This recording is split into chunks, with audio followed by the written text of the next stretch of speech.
اعوذ باللہ من الشیطان الرجیم بسم اللہ الرحمن الرحیم کما ارسلنا فیکم رسولا منکم یتلو علیکم آیاتنا ویزکیکم ویعلمکم الکتاب والحکمہ وَيُعَلِّمُكُم مَّا لَمْ تَكُونُوا تَعْلَمُونَ فَاذْكُرُونِي أَذْكُرْكُمْ وَاشْكُرُوا لِي وَلَا تَكْفُرُونَ يَا أَيُّهَا الَّذِينَ آمَنُوا اسْتَعِينُوا بِالصَّبْرِ وَالصَّلَاةِ ان اللہ مع الصابرین صدق اللہ العظیم۔ جیسا کہ ہم نے تم ہی میں سے ایک رسول بھیجا جو تم پر ہماری آیات تلاوت کرتا ہے اور تمہیں پاک کرتا ہے اور تمہیں کتاب و حکمت کی تعلیم دیتا ہے اور تمہیں وہ کچھ سکھاتا ہے جو تم نہیں جانتے، بس مجھے یاد کرو، میں تمہیں یاد کروں گا، اور میرا شکر کرو اور ناشکری مت کرو۔ اے ایمان والو، صبر اور صلات سے مدد لو، بے شک اللہ صبر کرنے والوں کے ساتھ ہے۔ پروگرام الکلام میں آپ تمام ناظرین کو ایک مرتبہ پھر خوش آمدید کہتا ہوں۔ آج ہم نے سورۃ البقرہ کی آیت نمبر 151 سے لے کر 153 تک تلاوت کرنے کا شرف حاصل کیا اور ساتھ ترجمہ بھی پیش کیا ہے۔ اب آئیے ذرا ان آیات پہ ہم گفتگو کرتے ہیں اور کوشش کرتے ہیں کہ ہم ان آیات کے معنی کو، مفاہیم کو اپنی استطاعت اور استعداد کے مطابق سمجھیں۔ اب یہاں پہ آیت نمبر 151 میں اللہ سبحانہ وتعالیٰ نے رسول اللہ صلی اللہ علیہ وسلم کی جو بعثت کا مقصد ہے اس کو یہاں بیان فرمایا ہے۔ بعثت کے مقصد کو تو حضرت ابراہیم اور حضرت اسماعیل علیہم السلام نے اللہ کی بارگاہ میں تعمیر کعبہ کے وقت جو دعا کی تھی وہی بعثت کے مقاصد تھے، اور انہی مقاصد کو یہاں پر دوبارہ اللہ سبحانہ وتعالیٰ نے بیان فرمایا ہے۔ اور یہاں اس لیے بیان فرما دیا کہ یہود و نصارہ کے جو رسول اللہ کی نبوت و رسالت کا انکار کرتے تھے ان کو یہ یہاں پہ بتایا کہ بھئی رسول اللہ سے پہلے جو پیغمبر آئے تو مقصد یہی تھا کہ وہ اللہ کے پیغام کو لوگوں تک پہنچائیں، آیات کی تلاوت کریں، تزکیہ کریں، کتاب و حکمت کی تعلیم دیں اور وہ تم کو سکھائیں جو تم نہیں جانتے۔ تو وہ تمام رسول اسی مقصد کو لے کر ہی آئے تھے اور بعثت کے مقاصد یہی تھے۔ تو رسول اللہ صلی اللہ علیہ وسلم تشریف لائے تو نبوت و رسالت کے اسی فریضے کو ادا کرنے کے لیے آپ تشریف لائے ہیں۔ حضرت ابراہیم و اسماعیل نے اسی کو ہی بیان کیا اور اللہ تعالیٰ سے جو دعا کی وہ در حقیقت رسول اللہ اسی دعا ہی کا نتیجہ ہے اور قبولیت ہیں۔ اور مقاصد کیا تھے؟ پہلا مقصد یہ تھا کہ ہماری آیات کی تلاوت کرے۔ اب آیات سے مراد ایک تو معجزہ بھی ہوتا ہے، قرآن پاک میں معجزہ لفظ نہیں ہے، آیات کا لفظ ہے۔ آیات کے ساتھ بینات کا لفظ بھی آیا ہے، آیات و محکمات کا لفظ بھی بیان ہے۔ تو قرآن مجید جب ہم دیکھتے ہیں تو ایک تو آیت جب ہم کہتے ہیں تو یہ جو ایک جملہ بنتا ہے، سینٹنس جس کو ہم کہتے ہیں، ایک تو یہ آیت ہے، جیسے ابھی میں نے آیت نمبر 151 جیسے آپ سے کہا تو یہ ایک جملہ ہے۔ دوسرا اس سے مراد جیسے میں نے بتایا آپ کو کہ معجزہ بھی اس سے ہے، اور تیسری بات کہ اس سے نشانی بھی ہے جو عبرت کے لیے بھی ہوتی ہے، متوجہ کرنے کے لیے بھی ہوتی ہے کہ جو ایک دلیل بھی ہے، ایک ثبوت بھی ہے، وہ بھی آیت ہے۔ اللہ سبحانہ و تعالیٰ نے قرآن پاک میں آیات تو فرمایا، لیکن آیات کے ساتھ اللہ نے یہ بھی فرما دیا کہ بینات بھی ہیں، بینات من الہدا۔ اس سے مراد کیا ہے؟ اس سے مراد یہ ہے کہ ایک تو اللہ سبحانہ و تعالیٰ نشانی قرار دیتا ہے، یا اللہ سبحانہ و تعالیٰ فرماتا ہے کہ یہ ہدایت ہے، لیکن یہ کیوں ہدایت ہے اور یہ انسانیت کو واقعی ہدایت دیتی ہے، تو یہ کیوں ہے؟ تو اس بنیاد پر پھر اللہ سبحانہ و تعالیٰ نے قرآن مجید میں دلائل بھی اس کے دیے ہیں۔ تو گویا کہ ایک تو بات یہ ہو جاتی ہے کہ یہ راستہ سیدھا ہے۔ سوال یہ ہوتا ہے کہ یہی راستہ سیدھا کیوں ہے؟ اللہ سبحانہ و تعالیٰ فرماتا ہے کہ جو میرا راستہ ہے وہ سیدھا راستہ ہے۔ تو سوال ہوا کہ اللہ ہی کا راستہ سیدھا کیوں ہے؟ تو قرآن پاک پھر انہی دلائل کے ساتھ بھرا پڑا ہے، بتاتا ہے کہ یہی راستہ سیدھا راستہ اس لیے ہے کہ یہ فلاح کا راستہ ہے، یہ کامیابی کا راستہ ہے، یہ وہ راستہ ہے کہ جس سے دنیا بھی سنورتی ہے اور آخرت بھی انسان کی سنورتی ہے اور بہتر ہوتی ہے۔ تو لہٰذا جب ہم آیات کی بات کرتے ہیں تو آیات دلائل ہیں۔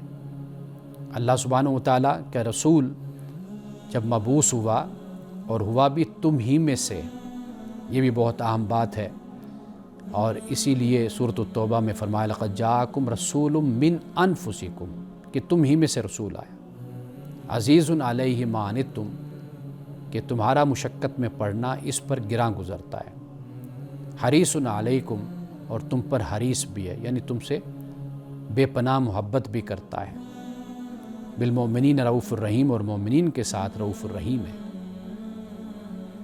تو یہاں پر منکم یہ بیان کر دیا کہ تم ہی میں سے یہ رسول آیا ہے، یعنی یہ اعتراض بھی ختم ہو گیا کہ یہ کہیں باہر سے ہے، یا یہ بشر نہیں، انسان نہیں، یہ کسی اور مخلوق سے ہے، یہ عربی نہیں، یہ عجمی ہے، یہ سارے اعتراضات ختم ہو گئے۔ تو فرمایا کہ تم ہی میں سے یہ آیا ہے، یعنی اس کے صبح و شام، شب و روز، اس کی بچپن، نوجوانی، جوانی، اس کا بڑھاپا، سب کچھ تمہارے سامنے ہے، یعنی یہ کھلی کتاب ہے، اس کا کردار اور اخلاق بھی تمہارے سامنے ہے۔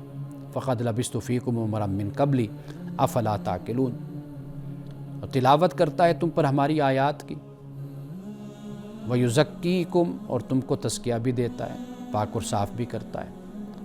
اور یہ بڑی اہم بات ہوتی ہے کہ اخلاقی تزکیہ کرنا انسان کے لیے، وہ احکام خدا کے بیان کیا آپ نے کہ جو انسان کی جسمانی پاکیزگی اور طہارت کا بھی ان سے اہتمام ہوتا ہے، اور اخلاقی اور روحانی تربیت کا اور طہارت کا اور پاکیزگی کا بھی اہتمام ہوتا ہے۔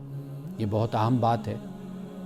تو یہ پیغمبر جو پروگرام لے کر آیا ہے، جو تعلیم لے کر آیا ہے، جو احکام تمہارے سامنے رکھتا ہے، تو اس کا مطالعہ کر کے دیکھ لو کہ یہ سب کچھ جو تمہیں بتاتا ہے، اس کا مقصد کیا ہے کہ تمہارے باطن کی صفائی اور اس کی تطہیر اور اس کا تزکیہ ہے۔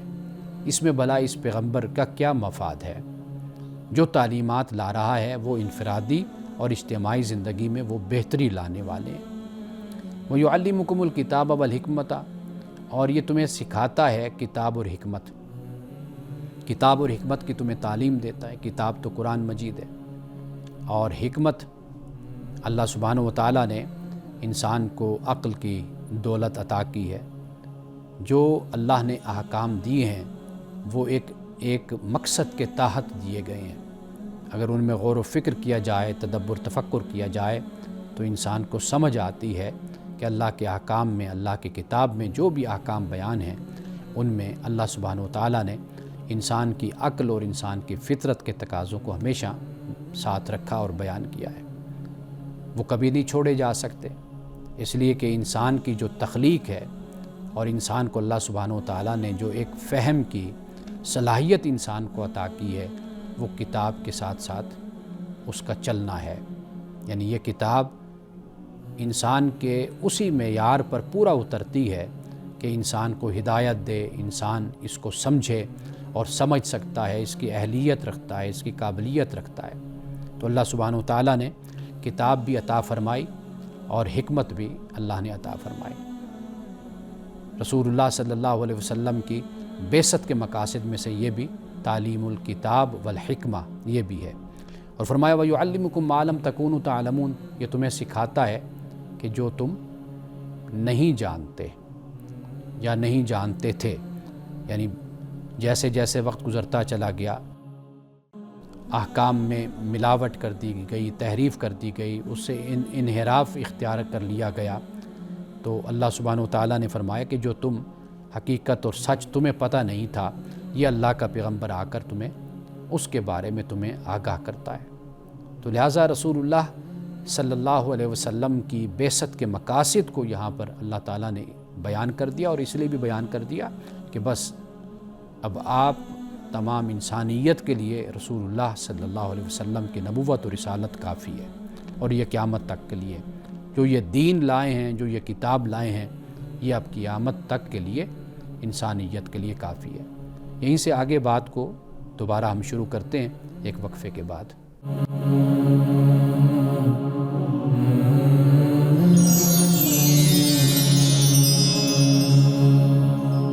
آیت نمبر 192 152، اب اس پہ ذرا ہم بات کرتے ہیں کہ اللہ پاک ہی فرما رہا ہے فَاذْكُرُونِی أَذْكُرْكُمْ، تم مجھے یاد کرو تو میں تمہیں یاد کرتا ہوں، میں تمہیں یاد کروں گا۔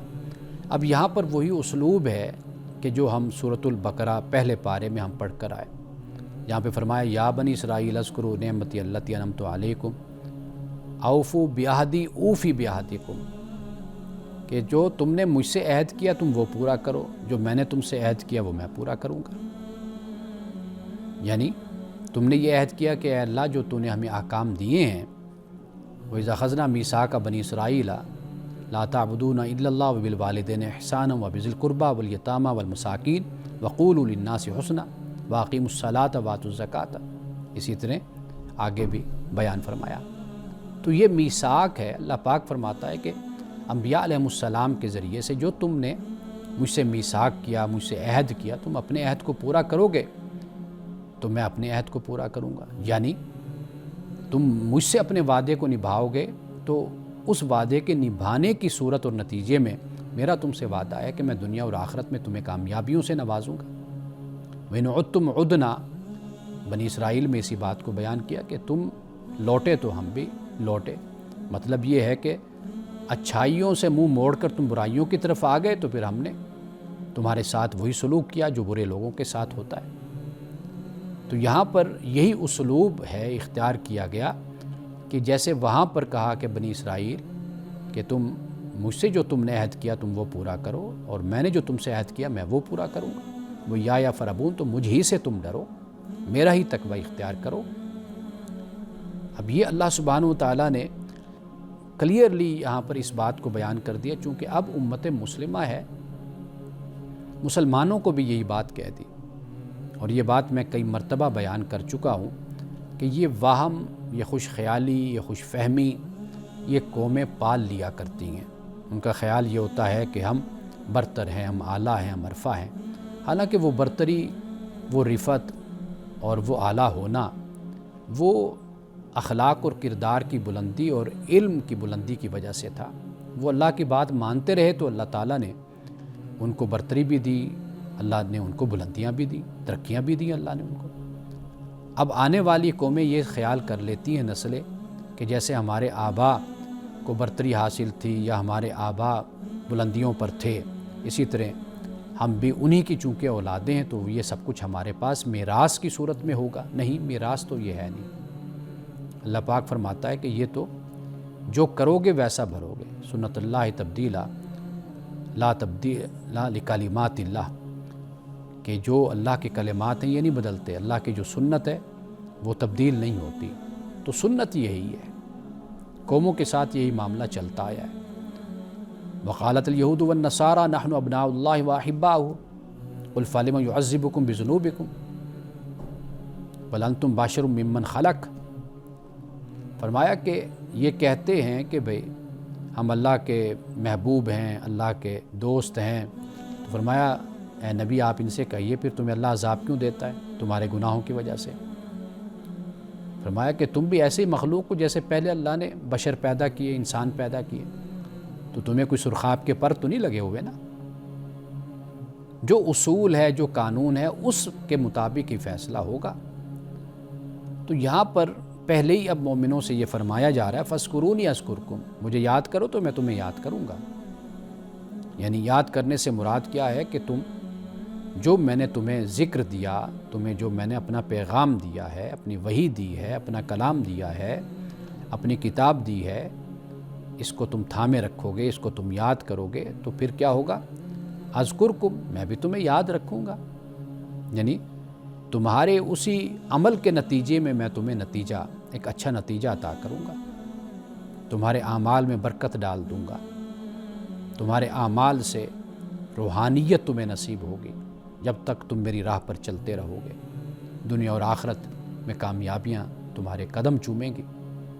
تو لیکن بنیاد کیا ہے کہ قدم بندے نے بڑھانا ہے، آگے آگے آنا۔ قرآن مجید میں متقین اور فاسقین، یہ ہم پیچھے پڑھ کر آئے، وہ اسی معنی میں استعمال ہوا ہے۔ متقین وہی ہیں جو قدم آگے بڑھاتے ہیں، جن میں جستجو ہے، خواہش ہے، پیاس ہے، جن میں آغاز ہی قرآن پاک نے متقین سے کیا، جو اپنا برتن خالی رکھتے ہیں اور وہ یہ چاہتے ہیں کہ اس میں خدا اپنی جو پیور جو صورت ہے دین کی وہ اس میں ڈال دے، وہ اس بات کی خواہش رکھتے ہیں۔ تو جو فاسقین ہیں وہ اس کے مقابل میں ہیں، ان کو کوئی خواہش نہیں، کوئی طلب نہیں، بس وہ سرکشی میں رہتے ہیں، تعصب میں رہتے ہیں، خروج عن الشریعہ، شریعت سے نکلتے رہتے ہیں، بس انہوں نے یہی رویہ اختیار کر رکھا ہوتا ہے۔ تو لہٰذا آغاز بندے نے کرنا ہے، قدم بندے نے بڑھانا ہے، مانگنا بندے نے ہے، سوال بندے نے کرنا ہے، عطا کرنے والی اس کی ذات ہے۔ وَإِذَا سَأَلَكَ عِبَادِي عَنِّي فَإِنِّي قَرِيبٌ، کہ آپ سے میرے بارے میں پوچھتے ہیں تو میں قریب ہوں۔ اجیب دعوت الداع اذا دعان، میں جواب دیتا ہوں پکارنے والے کی پکار کا جب وہ پکارتا ہے، وہ پکارے میں پھر اس کی پکار کا جواب دیتا ہوں۔ تو لہٰذا یہ بات ہمیں ذہن میں رکھنی چاہیے، اور یہاں پر اسی بات کو بیان کیا، وَاشْكُرُوا لِي وَلَا تَكْفُرُونَ، میرا شکر تم کرو اور میری ناشکری مت کیا کرو۔ کیوں؟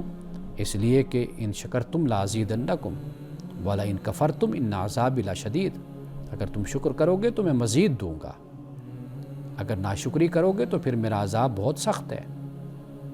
تو یہاں مسلمانوں سے یہ فرمایا جا رہا ہے، اب شکر یہ نہیں ہے کہ زبان سے آپ کہتے رہیے اور تسبیح ہاتھ میں پکڑ لیجئے۔ اصل جو شکر ہوتا ہے وہ یہ ہے کہ آپ کی زندگی اللہ کے احکام کے تابع ہو جائے، آپ جو بھی کریں اللہ سے پوچھ کر کریں، اے اللہ اس بارے میں تیرا کیا حکم ہے، تیری کیا منشا ہے، تیری کیا رضا ہے، تیری کیا مشیت ہے، تو کیا چاہتا ہے اس بارے میں، تیری خوشی کس میں ہے، اس میں ہے یا نہیں ہے، اگر ہے تو میں کرتا ہوں، اگر نہیں ہے تو میں نہیں کرتا۔ تو یہ در حقیقت اس کو شکر کہتے ہیں۔ یہ ایسے ہی ہوتا ہے کہ آپ اگر باس آپ پر مہربانیاں کرتا ہے تو پھر یہ نہیں ہوتا کہ آپ صرف ہاتھ میں تسبیح لے کر اس باس کا نام ہی لیتے رہیں، بلکہ پھر یہ ہوتا ہے کہ آپ وقت پر ڈیوٹی پر آئیں، وہ جو آپ سے کہے آپ اس کو مان لیں، آپ سیکریفائس بھی کریں، آپ اس کے آنکھ کے اشارے کو سمجھیں، وہ جو آپ سے کہے آپ اسے توجہ سے سنیں اس کی بات کو، پھر عمل کریں اس پر، اسے اس کا دل خوش ہو۔ تو یہ در حقیقت اس کو شکر گزاری، احسان مندی اس کو کہا جاتا ہے۔ فرمایا میری ناشکری نہ کرنا۔ آگے فرمایا یا ایھا الذین آمنوا، اے ایمان والو، صبر اور صلات سے مدد مانگو، ان اللہ مع الصابرین، بے شک اللہ صبر کرنے والوں کے ساتھ ہے۔ صبر اور صلات سے مدد مانگنا، صبر کا مطلب بے چارگی نہیں ہوتا، بے بسی نہیں ہوتا، اس کا مطلب ہوتا ہے ٹھہراؤ۔ صبر کا مطلب ہوتا ہے ٹھہراؤ، یعنی آپ اپنے اندر استقامت کو پیدا کر لیں، ڈٹرمنیشن کو پیدا کر لیں اپنے اندر، یہ در حقیقت صبر ہوتا ہے۔ اور یہ صبر ہی در حقیقت آپ کی حکمت اور آپ کی بصیرت ہوتی ہے کہ آپ انتظار کرتے ہیں، آپ سوچتے ہیں، یہ وہ وقت ہوتا ہے آپ اپنے آپ کو رد عمل میں، ٹکراؤ میں، تصادم میں، مقابلے میں اپنے آپ کو ضائع نہیں کرتے، اگر کسی نے آپ کے ساتھ زیادتی کر دی، آپ سے لڑ پڑا، یہ نہیں ہے کہ اب آپ اپنی ساری طاقت اس کے خلاف استعمال کر دیں۔ اعصابی طاقت ہو، نفسیاتی طاقت ہو، مالی طاقت ہو، وسائل کی طاقت ہو، آپ اس کے خلاف استعمال کر لیں تو یہ بہت ہی نامناسب رویہ ہوتا ہے، گویا کہ آپ اپنے آپ کو کمزور کر رہے ہیں۔ تو صبر کیا ہے؟ استقامت کا نام ہے۔ صبر کیا ہے؟ ٹھہراؤ کا نام ہے۔ صبر کیا ہے؟ حکمت و بصیرت کے ساتھ سوچ کر اگلا قدم اٹھانے کا نام ہے۔ یہ صبر ہے۔ اور پھر ساتھ فرمایا کہ نماز، یہ بہت بڑی طاقت ہے نماز۔ آپ 5 مرتبہ خدا کی بارگاہ میں آتے ہیں اور اللہ سے دعا کرتے ہیں، آپ دیکھیے کہ یہ کتنی بڑی طاقت بن جاتی ہے آپ کی، کہ آپ 5 مرتبہ خدا کے پاس آئیں گے اور آ کر دعا کریں گے، اللہ سے مانگیں گے، اور یہ مانگنا، یہ دعا کرنا، یہ اتنی بڑی ڈھارس ہوتی ہے، اتنی بڑی تسلی ہوتی ہے، اس سے اتنا سکون انسان کو مل جاتا ہے کہ انسان اپنے دکھڑے، اپنے غم کسی کے سامنے رو لیتا ہے، اور پھر اس ہستی کے سامنے جو سمیع ہے، بصیر ہے، جو خبیر ہے، آپ کے ہر حال سے واقف ہے، اور وہ آپ کے اس طرح کہنے پر، مانگنے پر، دعا کرنے پر وہ آپ کو عطا کرتا ہے، یقیناً عطا کرنے والا ہے۔ تو لہٰذا فرمایا کہ صبر اور صلات سے مدد لیا کرو، ان اللہ مع الصابرین، کہ بے شک اللہ صبر کرنے والوں کے ساتھ ہے۔ اس لیے کہ صبر عملی زندگی میں استقامت کا اور استحکام کا اظہار ہوتا ہے۔ انہی الفاظ پہ آج ہم اپنے درس قرآن کا اختتام کرتے ہیں۔ اس سے آگے ہم انشاءاللہ کل بات کریں گے، اور میں کوشش کروں گا کہ صبر اور صلات پہ مزید میں گفتگو کروں، قرآن مجید کی روشنی میں اور رسول اللہ صلی اللہ علیہ وسلم کی احادیث کی روشنی میں۔ آئیے اب ایک وقفہ لیتے ہیں، وقفے کے بعد آپ کے سوالات پہ بات کریں۔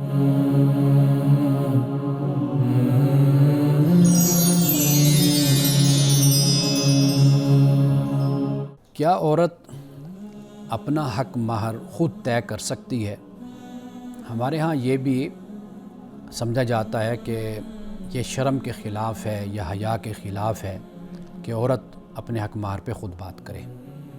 میں تو اس کے لیے ہمیشہ یہ کہا کرتا ہوں کہ جو نکاح فارم ہے، چونکہ میں خود پڑھاتا ہوں نکاح فارم، اس کی تمام کلازز جو ان سی ایک ایک کر کے میں سمجھاتا ہوں، اور جو ہمارے ادارے میں کورس ہوتا ہے، اس کورس میں گائناکولوجسٹ ہوتی ہیں، سائیکالوجسٹ ہوتے ہیں، اس طرح قانون دان بھی ہوتے ہیں، مختلف لوگ آتے ہیں، ان کے سیشنز ہوتے ہیں۔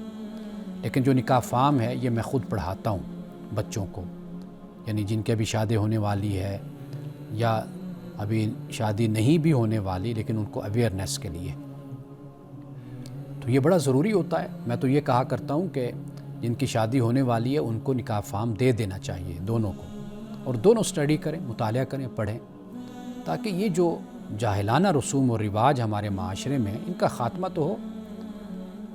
بیٹا ہو یا بیٹی، ان کو پوری سمجھ تو ہو کہ وہ انہوں نے ایک نئی زندگی کا آغاز کرنا ہے، ان کی ذمہ داریاں کیا ہیں، ان کے حقوق کیا ہیں۔ ہماری بدقسمتی یہ کہ ہم نکاح فارم کے کچھ کلازز پہ کراس کر دیتے ہیں، اس پہ کوئی بات ہی نہیں ہو پاتی۔ یعنی جب برات آ جائے گی تو برات کے وقت ہی بیٹھ کر ایک آدھے گھنٹے میں فوری نکاح فارم فل ہوتا ہے۔ یعنی حیرانی کی بات ہے، آپ رویہ دیکھیں معاشرے کا، والدین کا، بہن بھائیوں کا، خاص طور پر بھائیوں کا، سرپرستوں کا۔ یعنی آپ اپنے گھر سے بیٹی کو، بہن کو رخصت کر رہے ہیں۔ آپ کاغذات جائیداد کے جو ہوتے ہیں، آپ نے پلاٹ لینا ہو تو آپ اس کو اتنا پڑھتے ہیں، پڑھاتے ہیں، سمجھتے ہیں، پھر آپ اس پہ سائن کرتے ہیں، دستخط کرتے ہیں۔ لیکن نہ دلہا نکاح فارم کو پڑھتا ہے، وہ بھی ایسے بیٹھا ہوا جیسے نکاح خان نے کہہ دیا، رجسٹرار نے کہہ دیا، اس نے سائن کر دیا۔ وہ جو بیچاری بچی بیٹھی ہوتی ہے، دلہن، وہ تو ویسے بھی یعنی وہ اس پر جو ہمارا رویہ اور طریقہ ہے معاشرے کا، وہ یہی ہے کہ ہم سمجھتے ہیں کہ یہ حیا کے خلاف ہے کہ وہ یہ کہے کہ بھئی یہ آپ نے کیا میرا حق مہر کیا مقرر کیا ہے، آپ نے کیا لکھا ہے، مجھے بتائیں تو صحیح، زندگی میں نے اس کے ساتھ گزارنی ہے۔ تو یہ شرم حیا کے خلاف بات ہے۔ طریقہ کار یہ ہونا چاہیے کہ کچھ عرصہ پہلے یا کچھ ہفتے پہلے آپ کہہ لیں، وہ دے دینا چاہیے لڑکے کو اور لڑکی کو کہ وہ بیٹھ کر سٹڈی کریں، مطالعہ کریں، پھر اس کے بعد وہ بات کریں، آپس میں گفتگو کریں۔ پھر گھر والے بھی بات کریں آپس میں. تو اس طریقے سے مسئلہ حل ہونا چاہیے. یہ جو ہمارے ہاں رائج طریقہ ہے یہ بالکل اس کی کوئی گنجائش نہیں ہے.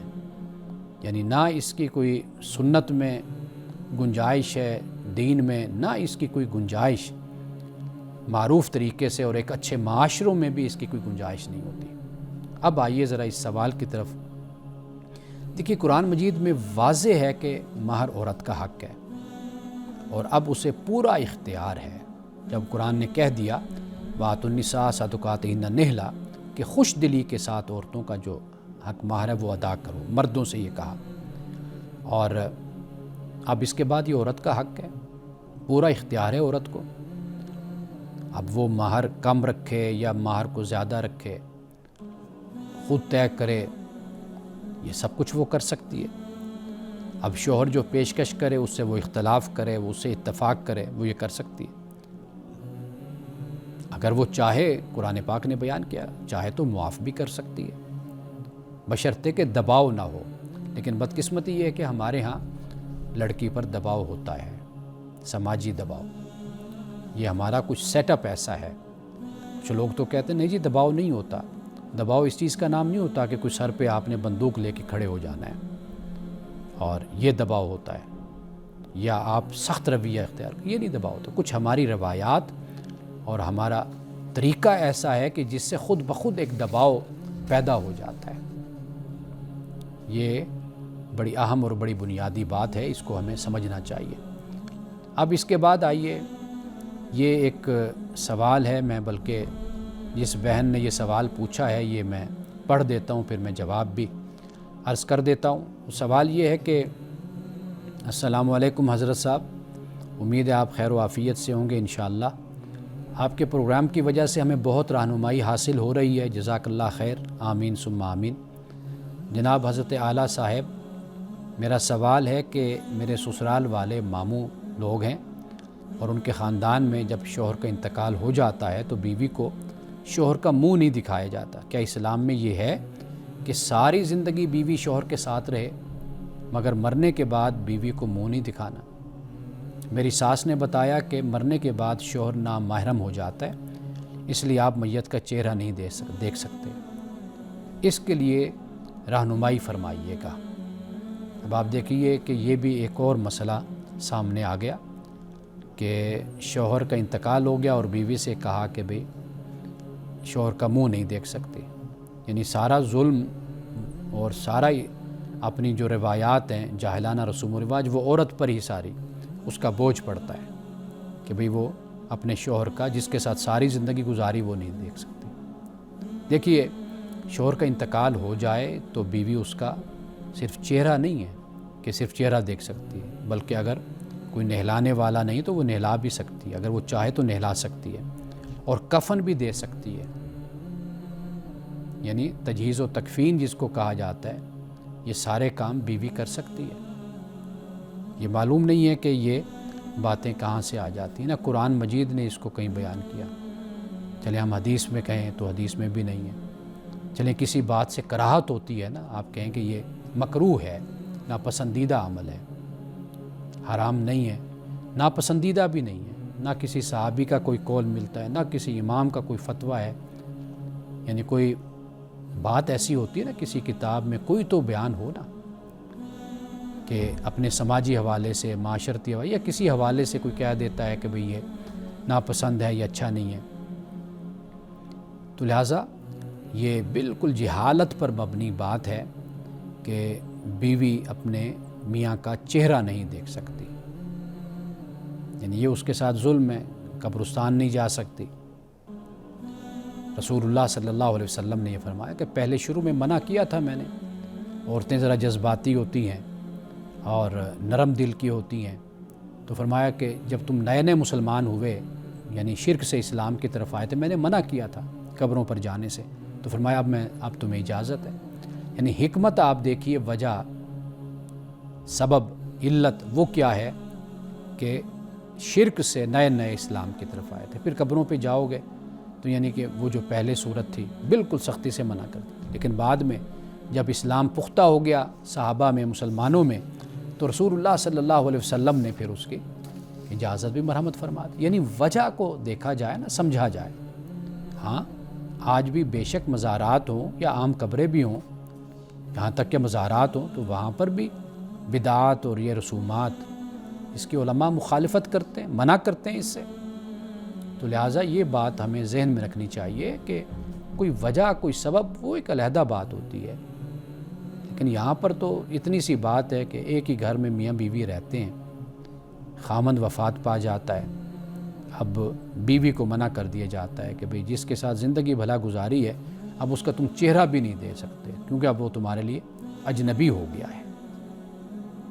اب آئیے ایک اور سوال ہے، اور یہ پولیس کے شعبے سے یہ صاحب ہیں، انہوں نے اپنا نام بھی بتایا ہے، شفیق نام ہے ان کا، اور یہ بتاتے ہیں کہ چونکہ ہم پنچایت لگاتے ہیں، اور پنچایت میں وہ بتاتے ہیں کہ ایسے ایسے مسائل آتے ہیں کہ حیرانی ہوتی ہے کہ مسلمان ہیں، لیکن مسلمان ہونے کے باوجود ان کو شریعت کے بارے میں کوئی آگاہی نہیں ہے، مسائل کے بارے میں ان کو کوئی آگاہی نہیں ہے۔ یعنی یہ وہ بیان کرتے ہیں، کہتے ہیں افسوس ہوتا ہے ہمیں اس بات پر۔ یعنی صورتحال یہ ہے کہ ایک طرف دیکھتے ہیں کہ معاشرے میں آپ کو سیاست، فرقہ واریت، لڑائی جھگڑے دین کے نام پر، سیاست کے نام پر آپ کو اپنے عروج پر نظر آتے ہیں، دوسری طرف یہ صورتحال ہے قوم کی جہالت کی، کم علمی کی، لا علمی کی، کہ ان کو ان مسائل کے بارے میں بھی آگاہی نہیں ہے۔ تو یہ صاحب کہتے ہیں کہ ذرا ان مسائل پر آپ بات کریں۔ تو میں ان سے یہ گزارش کروں گا کہ آپ پنچایت میں بیٹھتے ہیں اور خاندانی مسائل آپ سنتے ہیں تو آپ ہمیں بھیجتے رہا کریں، تو انشاءاللہ ہم آپ کے سوالات پر بات کریں گے۔ ان کا سوال کیا ہے تو میں ایک وقفے کے بعد اس پہ بات کرتا ہوں۔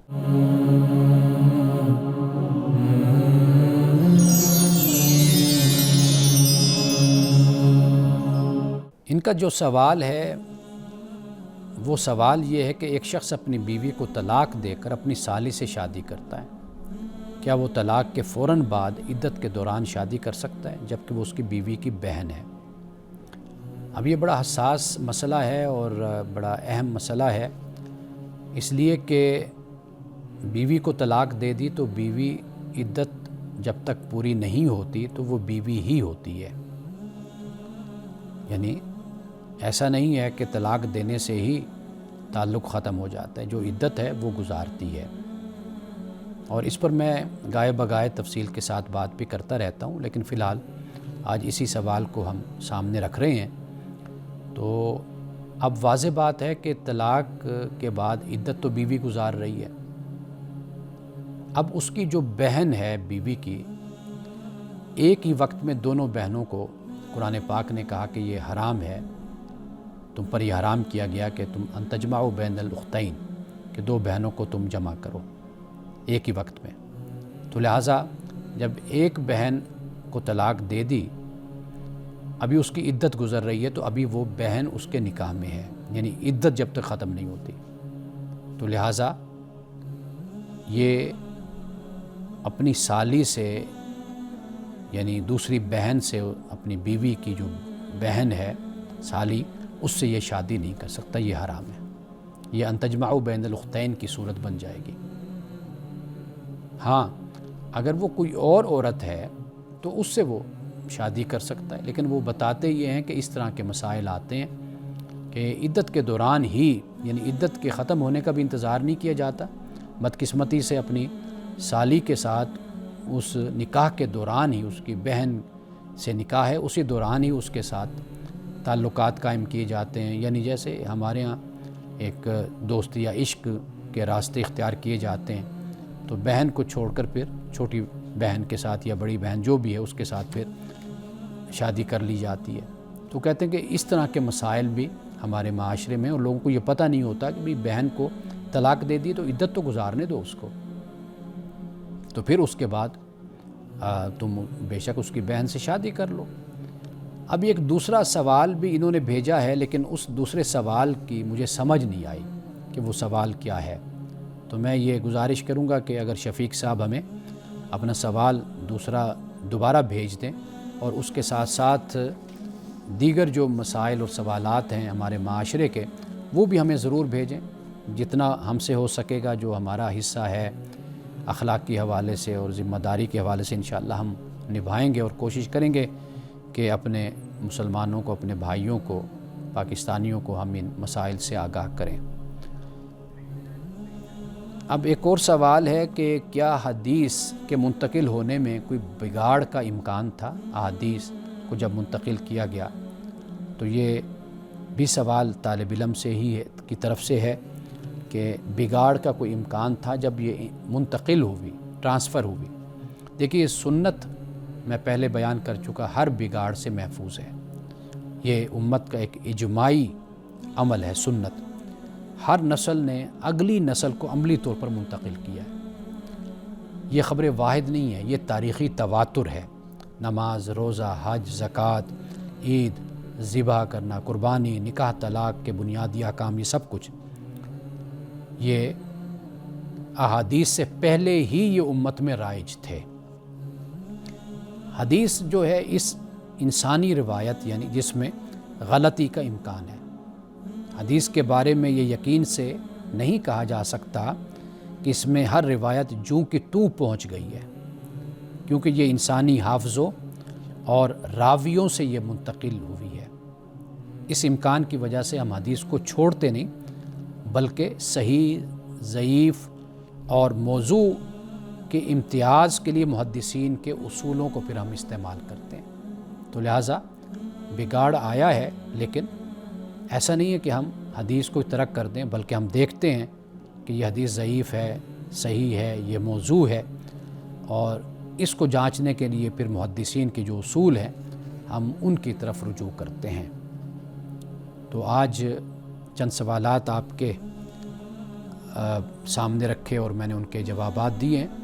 آپ بھی اپنے سوالات بھیج سکتے ہیں، ابھی کافی سوالات ہیں ہمارے پاس آپ کے بھیجے ہوئے، ان پر بھی انشاءاللہ ہم مزید بات کرتے رہیں گے، لیکن خاص طور پر جو معاشرتی اور سماجی اور خاندانی جو مسائل ہیں، میں یہ چاہتا ہوں کہ جن کے بارے میں لوگوں میں جہالت ہے، علم نہیں ہے، اور وہ ارادتاً نہیں، غیر ارادی طور پر اور لا علمی میں وہ غلط عمل کر رہے ہیں، اگر آپ لوگ ان کی نشاندہی کریں گے تو وہ بہت اچھا ہوگا۔ ہم ان سوالات پر بات کریں تاکہ ہمارے معاشرے کی اصلاح ہو۔ انہی الفاظ کے ساتھ آج کے پروگرام سے اجازت دیجیے، انشاءاللہ کل آپ سے دوبارہ ملاقات ہوگی۔ السلام علیکم ورحمۃ اللہ وبرکاتہ۔